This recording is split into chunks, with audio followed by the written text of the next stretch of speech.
तर candy flowers कुणाकुणाला आवडतं ते कमेंट करून सांगा. आमच्या कांचनला तर खूप आवडतात कॅन्डी फ्लॉवर्स खायला. तर खाली ते आले होते कॅन्डी फ्लॉवर्सवाले काका. तर तिनं वरूनच त्यांना थांबवलं होतं आणि पटकन आणायला गेली होती. तिला खूप आवडतं हे. रस्त्यात जरी कुठं दिसलं ना तरी ती थांबून घेत असते. तिला लय आवडते कॅन्डी फ्लॉवर्स. तर आज आम्ही जरा लवकरच स्वयंपाकाला चालू केलं होतं, कारण या दिवशी आम्ही बाप्पांच्या प्रसादासाठी मोदक बनवणार होतो. तर इथं मोदकाचं सारण केलेलं आहे, तुम्ही बघू शकताय. आणि कणिक मळलेले, आम्ही कणकेचेच मोदक करतो, गव्हाच्या पिठाचे. तर ते आता मी करून घ्यायला लागले. खरं हे मोदक ना कांचनला खूप छान बनवता येतात, पण ती आरतीला गेली होती त्याच्यामुळं मग मी सुरुवात करावं म्हटलं. तर बघूया आता जमतोय का.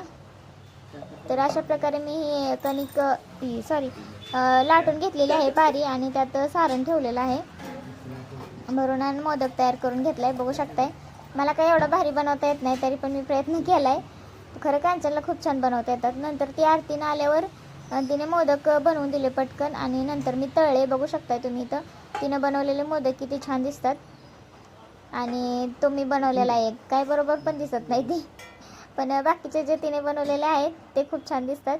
नंतर आम्ही बाप्पांची आरती केली. आरतीला हे जरा बाहेर गेले होते, त्यामुळे राहुलला आरती घ्यायला लावली, आणि बघू शकताय तुम्ही सगळेजण इथं आरतीला आले आहेत. नंतर आम्ही आरती करून घेतली. गणपती